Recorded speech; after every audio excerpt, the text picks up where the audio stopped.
Merhaba arkadaşlar. Herkese selamlar. Yeni başladığımız, daha doğrusu bu videoyla beraber başladığımız podcast serimize hoş geldiniz. Ben Angel Shadow kanalının kurucusuyum. Zaten beni yayınlardan, Twitch'ten bilen vardır ya da yoktur. Problem değil. Bu podcast yayını boyunca konuşulanların benim haricimde en azından, beni zaten herkes bildiği için problem değil. Herkesin bir nickname'i, gizli adı olacak. Kimin kim olduğunu az çok ben hariç bilmeyeceksiniz. Konu ne olacak derseniz aklımıza ne gelirse. Yani biraz serbest atış gibi, atış serbest gibi. Yani bu videonun da video serisinin de hala adı konusunda şu an bir mutabakata varamadım ama bunu belirlediğimde zaten atarken videoyu illaki görürsünüz bu serinin adını. Sizlerden de isim önerisi alabilirim. Hiç problem değil. Biz daha önceden buraya gelmeden önce şu an burada 4 kişiyiz. Hepimiz birer konu belirledik kendi kafamızda. Hepimiz birbirimizden habersiz. Bu konularla ilgili ortada kısa bir bilgi alışverişine vardıktan sonra şimdi aklımıza ne geliyorsa herhangi bir bilgi birikimi, herhangi bir araştırma, herhangi bir ön hazırlık yapmadan, metin hazırlamadan hoş sohbetimizde, arkadaş meclisimizde aklımıza ne geliyorsa konuşacağız. Ben konuşmacı arkadaşlarımızı tanıtayım. Kalemler hoş geldin. Hoş bulduk. Mavi hoş geldin. Hoş bulduk. Sen de hoş geldin.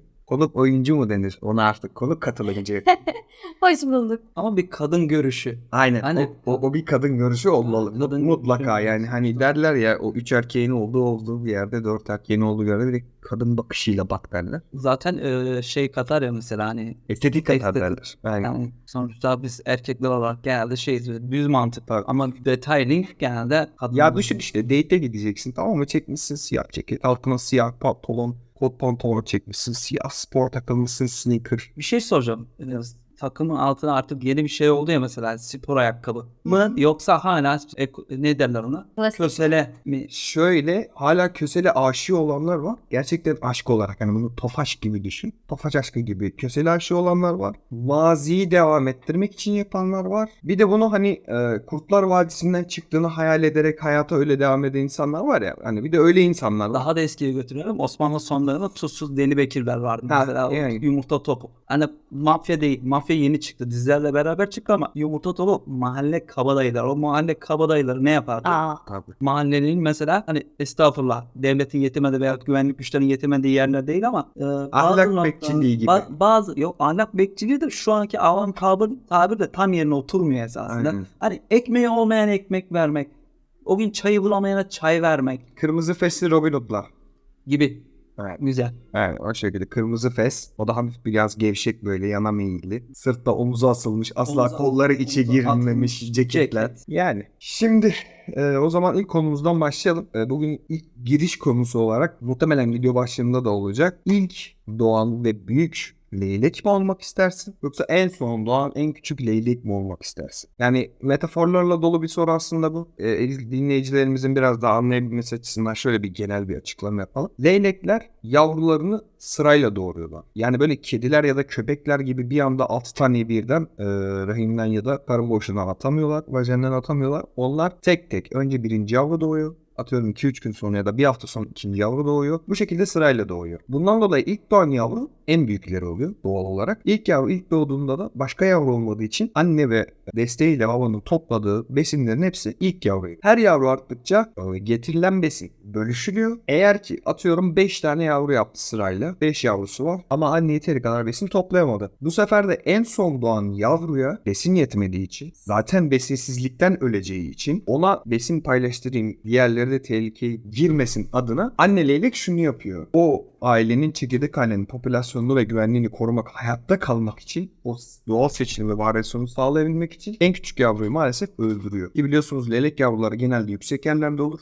Yuvaları ya yuvadan aşağı atıyor ya da boğaz kısmından gagasıyla ağzında tutarak sıkarak boğuyor onu tabiri caizse ve en küçük yavru ölüyor. Geri kalan yavrularla besin paylaşılıyor ve popülasyon kendini bu şekilde tamamlamaya devam etmeye çalışıyor. Yani buna ben şu açıdan bakıyorum. Hani hep şey vardır ya ailelerde ilk çocuk olmak mı daha iyi, en küçük çocuk olmak mı daha iyi? Biraz onun gibi düşünüyorum. Yani düşünsene ilk doğmuş çocuksun, ilk ailenin göz bebeğisin, her şey çok güzel ama belki de o ebeveynlerin acemiliğine attığı ilk çocuk da sensin. Tabii bu çok çocuğu olan ailelere genel olarak söylüyorum. Hepsi illa ki öyle değil. İstisnalar kaideyi bozmaz. Onun acemiliğini atıyorsun. Hayata her şeyi ilk ona öğretiyorsun. Bak bu tehlikeli, bu iyi, bu kötü diyorsun. En büyük o olduğu için bütün büyük sorumlulukları da ona veriyorsun. Yani sorumluluklarla dolu, iyisiyle kötüsüyle dolu bir yaşam. Diğer tarafta en son doğan küçük çocuk zaten önünde bir sürü rehberlik edebilecek annesi babasından hariç ablaları veya abileri var. Kol kanat gelecek. Çoğu sorumlulukları eline alabilecek. Önünde ne denir ona? Kılavuzları var. Ama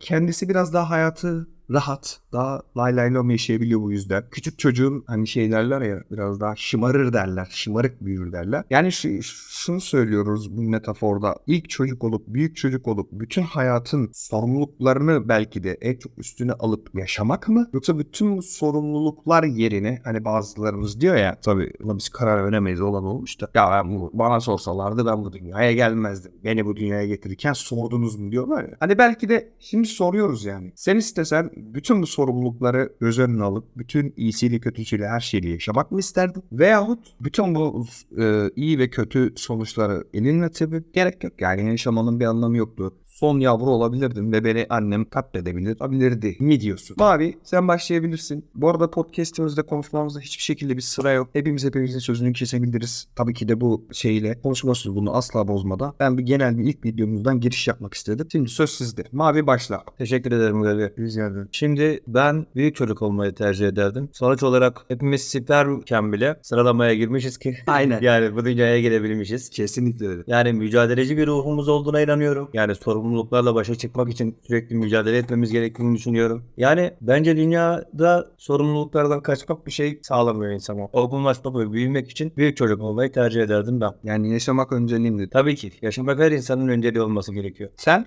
Kalender, sen ne düşünüyorsun? Sayın Gölge. Kendimle hani böyle klasik Amerikan filmlerinde mahkeme sahneleri vardır ya böyle. Yani başımız bir belaya girse de şöyle bir kendimiz savunsa. Sir, one. Yani, ama burada leylek esasında hepimiz bir leyleğin yavrusuyuz yani bu toplumda görüldüğü üzere. Sonuçta çocuk anneyle babanın daha genç yaşlarda evlenen anneyle babanın ilk leylek yavrusu olduğumuz için çoğumuz bazı şeylerin daha gençlikte patinaj yaptığı dönemler, anlam bulmadığı dönemlerde bazı zorlukları anneyle babayla öğrendik. Yani bu bizim getirdiği noktada kendi adıma söyleyeyim, ben de ailenin ilk çocuğuyum. Yani ailenin ilk çocuğu olmanın verdiği duygu şu. Ve anneye babaya yaş olarak da çok yakınsın.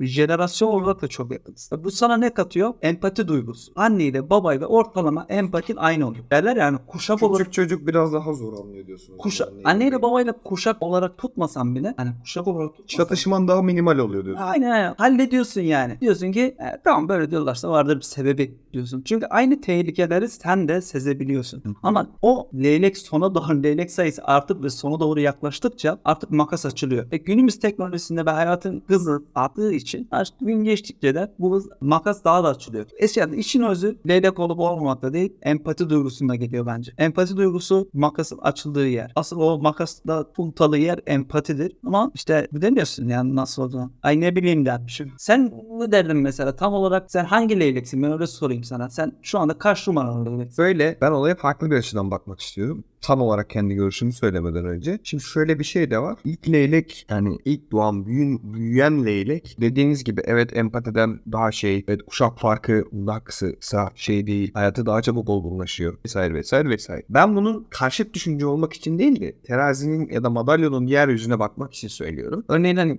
biliyorsunuz büyüklerimizin hepsinin genel geçer sözleri var. Ya bizim zamanımızda da bu sarı bankalar yoktu kardeşim. Ya bizim zamanımızda bu kadar kaynak yoktu kardeşim. Okumak zordu kardeşim. Ha, bize sorarsan onların zamanında okumak zordu ama okuyan meslek sahibi oluyordu. Şimdi okuyan meslek sahibi oluyor ya da olamıyor. Ya da en azından biraz daha zor. Farklı aşamaları var. Sınavlar var. Yerleşmeler var. Gerekirse sözel mülakatlar ya da fiziksel beden yeterlilik sınavları var. O bölümden bölüme illaki değişiyor ama yani şöyle dönüp bir baktığın zaman da kaynak kullanım açısından, teknolojiyi kullanma açısından ya düşünsene şimdi kötü yönlerini düşünmeyelim. İlla ki her şeyin bir kötü yönü var. Teknolojinin, tabletin, bilgisayarın, internetin, hızın, her şeyin bir kötü yönü var ama sadece iyi yönlerini, bilgiye ulaşma hızımızı düşünürsek mesela ya ilk değil de hani en son çocuk olmayı bir yerde isteyebilirdim. Yani düşünsene elbette ki söz uçar hızlı kalır ya da yazının kalıcılığı vardır. İşte hiç olmazsa dönüp notlarına bakabilirsin. Belki hafızandakini sözel olarak unutabilirsin. Evet kütüphanelerimiz çok değerli. Okumak çok önemli. Not olmak çok önemli ki ben hala yazarak çalışan bir insanım. Ya ama düşünsene okula gitmeden ders görebileceğin, okula gitmeden bir ilkokuldan, ortaokuldan mezun olmadan çoğu okul mezunlarının daha donanımlı olabileceğimiz bir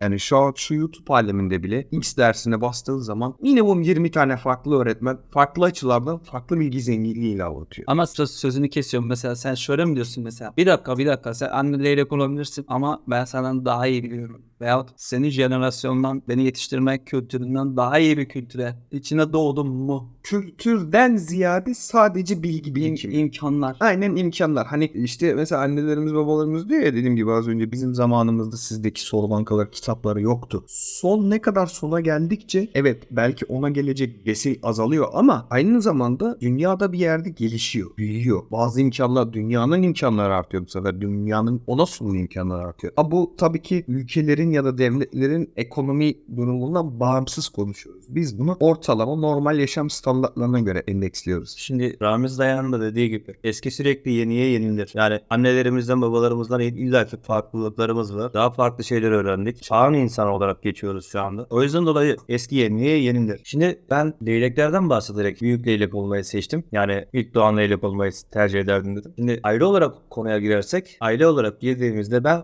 küçük çocuk olmayı tercih ederdim. Çünkü yaklaşımımız konuyu buraya getirdiği için bundan bahsetmek isteyeceğim şimdi. Küçük çocuk her zaman evde daha şanslıdır. Sebebi şu. Dediğim gibi ailenin acemiliğini biraz attığı bir bölüm var. O acemilikten dolayı tam gelişimini tamamlayamayabiliyor büyük çocuk. Ya bir de lafını çok bolla kesiyorum abi, de şöyle bir durum da var. Şimdi ebeveynler açısından baktığın zaman ilk çocuk için hayata yeni başlamışsın. İlk çocuğun olmuş, kafanda düşünüyorsun, bu bez masasına yetişebilecek miyim? Kundağını alabilecek miyim? Beşiğini alabilecek miyim? Ben buna güzel bir gelecek yapabilecek miyim? Niye? Evin geçim kaynağı eğer iki ebeveyn çalışıyorsa, tek ebeveyn çalışıyorsa tek kişi. Bunların daha önceden, bu ebeveynlerin daha önceden yaptığı, geriye yaptığı, biriktirdiği birikimler var ya da yok. Onları hiç karıştırmıyorum. Ama gün geçtikçe o yük ebeveynin üstünden kalkıyor. Ekonomik olarak da, maddi anlamda da, manevi anlamda da. Çok güzel Çünkü bu sefer sadece baba mesela hayatın gerçeklerini anlatmıyor. Abi de anlatıyor. Abla da anlatıyor. Gölge şimdi çok güzel gördün. Şimdi belki ilk çocuğu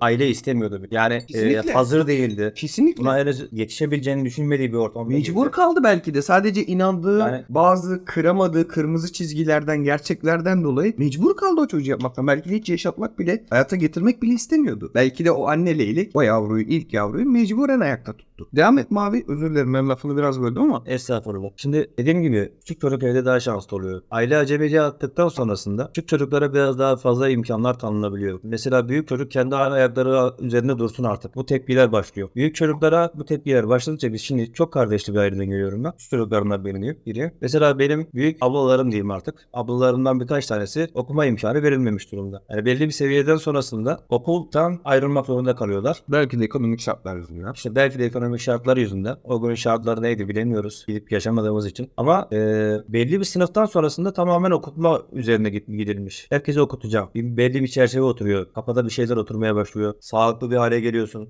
Ebeveynin Ki zaten misyonu, vizyonu belirleniyor. o dönemde insanların çok erken evleniyor olma durumu da var. Tabii ki. Oturaklılık dediğimiz durum belli bir yaştan sonrasında oluştuğu için küçük çocuk daha şanslı diyebiliriz bu konuda. Ama dediğim gibi leylek olsaydım büyük çocuktum. Şimdi bitmedi. Bitti. Şimdi tabii ki buradaki leylek mevzu bir metafor. Her şeyin üzerinde bir metafor. Ama işin daha böyle uzman alanına geldiğimizde yaşamamız gereken, önümüzde bizim gönderildiğimiz bir alan olan bizim gönderilme sebebimiz var. Yani dünyaya gönderilmişiz. Bir şekilde, bir sebeple dünyaya gönderilip yaşamamız gereken, sorumlu olduğumuz bir hayatımız var. Kesinlikle. Ve günün birinde hepimiz anne leylek olmak zorunda kalabiliriz. Şimdi dedik ki hiçbirimiz şu anda görüldüğü kadarıyla büyük leylek olma hevesinde değiliz. Bu da içimizdeki hayata dair demeyeceğim de öğrenmeye dair bir korku var. Ben onu sezdim. Şimdi şunu soracağım. Hangimizde anne leylek olma cesareti, o kararı verecek, o güçsüz yavruyu, efendime söyleyeyim, o yuvadan yüksekten aşağı bırakabilecek bir şeyi nasıl öğreneceğiz? Nasıl öğreneceğiz? Mesela gölge. Bana söyler misin? Anne leyleksin. Artık Tamam. yavru değilsin. Tamam. Pusetten atılmamışsın. Puset var ya Aynen. arabalarda. Aynen. Pusetten atılmamışsın. Hayatı bir şekilde yaşayıp kendine göre bir eş bulup eğlenmişsin ve hayvanlar içgüdüsüyle hareket eder. Ama biz toplumsal normlarımızla hareket etmek zorundayız. Aklımızı kullanarak, irademizi kullanarak. Bizde çünkü birçok değişkenin getirdiği sorumluluklar. Evet, kesinlikle. Ve her şeyden ziyade bir ceza hukukumuz var. Ceza hukukumuz var. Ona göre yani sonuçta leylek ben yaratıcılıkla sürekli eğleninize durmaya gerek yok. Ve ikinci soruyu ekleyeceğim. Hani ikinci soruyu eklemiştim ama üstüne bastırmak zorundayım. Arkadaşlar inanmayan bu otobüse binmesin diye bir söz var. Güzel kardeşim gelmişsin bu dünyaya. Yufka yürekle engin dağlar aşılmaz diye bir söz var. Evet. Bazen sert olmak lazım. Atmayacaktım belki ama tehdit ettim. Çünkü hayatı öğrenmesini istedim. Getirdiğim yemi yutsun istedim. Ne yaptı? Sadece ağzını açtı, bekledi. Attım yutamadı. Ne yapaydım? Leyle'yi hiç dinledik mi anneliğini? Dinlemedik. Tabii ki. Şimdi bu noktada size soruyu daha da netleştireceğim. Fazla da uzatmayacağım. Anne leyleksiniz. Tabii bu karar vermek zorundasınız. O yürek sizde var mı? Gölge. O yürek bende şöyle var. Bunu her iki açıdan da hem leylek olarak hem insan olarak değerlendirmek istiyorum. Leylek olarak şöyle. Dediğim gibi bir içgüdüsel varlık zaten. Bu varlıkların da sonuç olarak fıtratında öyle ya da böyle, yani A dinine göre de B dinine göre de fark etmiyor ya da dinsiz herhangi bir topluma da göre bu hayvanların belli bilim insanlarının makalelerle, çalışmalarla, deneylerle kanıtladığı belli bir kendilerince bizim gibi olmayan da doğuştan yüklü olan normları var. İlk normu da hayatta kalma. Hayatta kalmak şartsa her yol caizdir hesabı. Gerçekten ben baktığımda, gördüğümde diğer yavrularımın hayatta kalması riske sokacaksa veyahut benim diğer yavrularıma bakmam benim gücümü düşürür. Bundan da dolayısıyla yine yavrularıma daha iyi bakmamı engelleyecekse evet kesinlikle yaparım. Mavi. Kalender sorun çok güzel. Şunu söyleyebilirim ben. Ben de Gölge'ye katılıyorum. Şimdi Osmanlı döneminde de kardeş katlinden bahsedebiliriz. Sonuç olarak devletin hayatta kalması için bazı şartlar gerekiyordu ve bu uygulama yapıldı. Bazılarına göre yanlış, bazılarına göre doğrudur. Ama hayatta kalmak gerekiyorsa her insan, her canlı bu yola girmek zorunda kaldığında yapar. Ben şuna benziyorum. Biraz sesini yükseltebilir. Tabii. Kadın görüşü geliyor bu arada. O yüzden düşük geldi zaten ses. Ondan dolayı naiflik, estetiklik girdi. Yani buradaki borazanlar kesildi ve oradan bir piyano sesi geldi inceden. Şimdi şöyle, aslında insanlar bunu bir nevi yapıyor. Nasıl?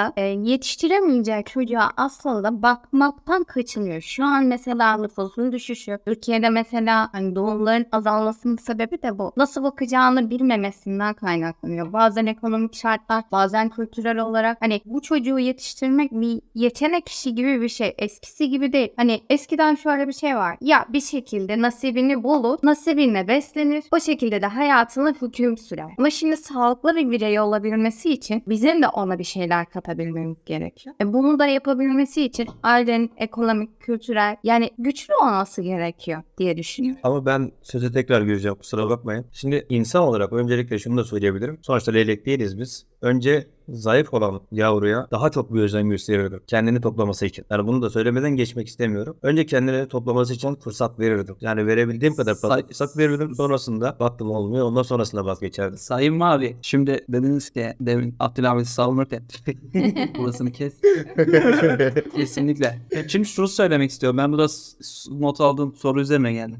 Hayatta kalma güdüsü sizde hangi şeyleri meşru kılıyor mesela? Hayatta kalma güdüsü hangi şeyleri meşru kılar? Şimdi dedik ya bir sürü kendi adıma söyleyeyim laf kalabalığı ya. Ama hayatta kalma güdüsüyle alakalı hiçbir şey bilmiyorum. Çünkü ben bir çocuğum yok. Ve dahası bu konuyla alakalı bilgim de çok sınırlı. Ve belgesellerden izlediğim birkaç kategorik bilgi hakkında da 3-5 unutabileceğim şeyler var. Ama bugün dünya üzerinde birçok kararlar alınmak zorunda ve bunlardan en büyüğünden devlet başkanları milletleri için kararlar alırlar. Parti liderleri partiler için kararlar alırlar. Anneler, babalar, Anneler, babalar çocuklar için karar alırlar. Leylekler de yavrular için karar alırlar. Bu mekanizma kimisi der ki hayvanlar için dürtüdür, insanlar için düşüncedir. Zaten Siz bunun neresindesiniz? Tam olarak şurayı netleştirelim. Mavi sen konuşmaya bak. Şimdi ben öncelikle Kalender şundan başlayacağım. Sorular soruyorsun ama hiç cevap veren taraf olmuyorsun. Sorulara sen de cevap versen güzel olacak bence. Şimdi o zaman madem bana söz hakkı verildi Sayın Yargıç. Ben birçok değişkenin esasında insanoğlu yaratılış gereği birçok değişkene sahip. Bir insanı toprağından ayırdığında onu başka durum ve şartlara maruz bıraktığında bambaşka bir insan olur. Aynı insanı götür farklı bir coğrafyada, farklı bir tedrisat altında, farklı bir eğitim ver bambaşka bir insan olur. Yani karpuzu bugün geçen gördüm mesela. Japonlar karton kutunun içine bırakıyorlar. Şeklini alıyor. Şeklini alıyor mesela. Aslında bu yıllar yıllardır yapılmış. Ben zannediyordum onu böyle enjekte edilen bir herhangi bir şeyle yapılmış. Farklı bir genetiğiyle oynanmış muhabbet diye Halbuki düşündüm. bizim bildiğimiz karpuzu karton kutunun içine bırakıp gibi bir şeyi sert. Onun şeklini alması gibi. Bence ben olaya hayata bazen böyle bak. Hayatta kalma dürtüsünden ziyade alışılagelmiş normları yaşıyor insanlar. Monoton olduğu hayata ayak uyduruyor. Sayın Karander, şimdi o zaman bu sözü hatırlayalım. Kardeşim böyle atışacak mıyız? Biz aşık tabii buyur. Sözünü kesiyorum artık. Ben söz kesmem. Kendine keserim. Bana net kes. Kafamı niye karıştırıyorsun? Söz gitti şu anda. Söz uçar yazı kalır. Hadi bakalım buyur. Ya Şimdi ben o düşünürken aklıma gelince sen Tamam. söyle. Ben az önce cevabımda yarıda kaldım. Şimdi bunun leylek tarafını düşündüm. Leylek tarafını söyledim. İnsan tarafına geldiğimde de şunu düşünüyorum. O kararı yine veririm ama o kararı bu sefer vicdanım sızlayarak veririm. Çünkü bizde vicdan var, akıl var. Tabii ki de hayvanlarda da vicdan var ama biz onlardan daha farklı kılan akıl var. Aklın da üstüne bastırmasıyla beraber ben hani insanlar şeyi mesela ayrı tutuyor genelde. Aşk mı, para mı, mantık evliliği mi, aşk evliliği mi? Sanki beyinle kalp farklı çalışıyor gibi. Hani beyin hep aşk. Yani akılda mantık diye hareket ediyor gibi. Aslında akıl kalbi aklı birbirini dengeleyen şey. Aklın da üstü gelmesiyle beraber vicdanımın daha çok sızlayacağını ya acaba başka bir çözüm yolu olamaz mıydı diye belki anlık düşünebilirdim ama işin sonunda şuna varabilirdim. Bunun böyle olması gerekiyor ve böyle yapmam lazım. Lakin eğer kendi değerlerimiz bu dini olur, ahlaki olur, edebi olur. Herkesin belli kırmızı çizgileri var. O kırmızı çizginin geçmeseydi. Bence çünkü hiçbir insan hiçbir şekilde katliamı hak etmiyor. En azından bir insan elinden. Yani bir insanın bir insanı öldürmeye bence hiçbir şekilde hakkı yok. Hani bu ben Anayasa İnsan Hakları Mahkemesi değilim. İnsan hakları aktivisti de değilim. Ama bu benim kendi normum olduğu için öldüremez. zaten hani sözüm bitmiş miydi bilmiyorum. Bir önemli soruyu sorma amacım asıl olan yani bu kadar radikal kararlar vermek değil diyelim. Ama şimdi aileler genelde çocuklar üzerinde inisiyatifi kullanırken benim gördüğüm kadarıyla bazen cesur adımlar atamama konusunda kendilerini izlenimliyorum. Çünkü ben hatta eleştiriyorum. Çünkü dedim ya bekara boşamak çok kolay. Evet, bekara hanım boşamak Bugün kolay. leyleği eleştiriyoruz ama leylek olmadık hayatımızda. Aynen. Bu konu özelinde hani öyle bir hard konu seçmişsiniz ki espri yapmak, orasının dışına çıkmak hani insan dilini ısırıyor. Mesela ben buradan 35 tane bir şey çıkarırdım, smaç basardık ama başka şeyler artık. Ama bir tarafta normlarla kuşatılmış, işte kültürle kuşatılmış, ceza kanunlarıyla kuşatılmış biz insanlar. Diğer tarafta dürtüleriyle ve bir frekans, rafine, güdüleriyle hareket etmek zorunda leylekler. Yani konunun kısıtlı olmasını eleştirmiyorum. Kesinlikle çok değerli bir konu ama şey geldi bana. Döndüğümüz yer maalesef leylek olamadığımız için. Yani O anı anlayamamak, empati anlayamıyorum kuramamak. çünkü ben bir leylek değilim ve bir tane leylek vardı ya böyle şeyden çıkıyordu böyle Norveç'ten çıkıyordu bu Mısır'a kadar. Bir ara Adana'da kayboldu GPS'i falan. Üstüne takip cihazı falan mı koymuşlardı belgeselci? Takip cihazı var. Bu 15 senedir uçuyor. Yani Suriye Savaşı'nı falan dinlemiyor mesela. Bayağı bir Lazki'nin bağın üzerinden, Şam'ın üzerinden uçarak Bu gerçek bilgi ya. Adana'da Ben bunu biliyorum. uçuyordu. Mesela olacak ki Adana Ciğer Festivali'nin olduğu dönemde Adana'da Ciğerci Mahmut dayının iki gün sen git dükkanına kon yoruldum diye. 2 gün GPS'i haber alınamadı. Hani bizim Bordo Berelilerin operasyon sırasında tesis kapatıyor şeyi vardır ya mesela. Ceyman muhabbeti. O gibi 2 gün tesis kapattı baba ve kayboldu. Hepimiz korktuk çünkü bayağı bildiğin taraftarı oluyorsun. Valla bence burada iki ihtimal var. Ya Leyleğin canı çok acıktı, ciğer çekti. Şimdi Ya ben burada durayım, Adana'nın ciğeri meşhurmuş soruya dedi. geleceğim. Üçüncü ihtimalde ben atayım o zaman. Ya da tavuk döner yapıldı. Ha onu dedim Yok, işte. yok. Ya da sen GPS'ten haber geldi sonra turunu tamamladı yani her şey yolunda hiçbir adını da biliyorum. Bilindik de bir isim. valla ciğerci Mahmut amcanın eline düştüyse drone'a takıp göndermiştir takip cihazını. Soru şu. Sizce bu leylek birinci leylek mi? Anne leylek. Veyahut ehlikeyiz baba leylek mi? Şimdi oraya Gelmeyle gelmeden olma ihtimali nedir? Şimdi oraya gelmeden Son önce leylek olamadığını şuradan ispatlayabilirim. Son leyleği hayatı öğrenememiş. Bu kadar uzun yolculuk yapabileceği dair Tecrübesi yok mu diyorsun? Tecrübesi yok. Hiçbir bir şey yok. Hayatta karşı risk alabilitesi yok. Karar alamıyor. Hangi leyleği doğursa bile hangi leyleği atacağını bilemez. Adana'dan da geçemez. Yani sonuçta Adana'da sen hatırladın mı ne söyleyeceğini abi? Aklımda kalan şey. Hatırladı. Ha, onu Bir söz vardı. Onu söyleyecektim ben. Benim hayatımı yaşamadan beni yargılama diyordu. Yani Kalender'in söylediklerinden bu sözü çıkarmıştım ben sadece. Benim ayakkabılarımı giymeden benim hakkımda fikir sahibi olma. Aynen. Ama ben dedim ki yani şapkamın altındayım. Rahmetli. Peki. Rahmetli. Şimdi gayet ciddi ve güzel bir şekilde espri de yaparak konumuza. Gelelim biraz da işin Volvoy muhabbetine. İkinci leylek ne yapıyor? Ay, yavru olan mı? Birinciyi düşündük. Sonuncuyu da düşündük. Pardon mesela 3 leylek ne oldu? İkinci leylek ne yapıyor bu arada?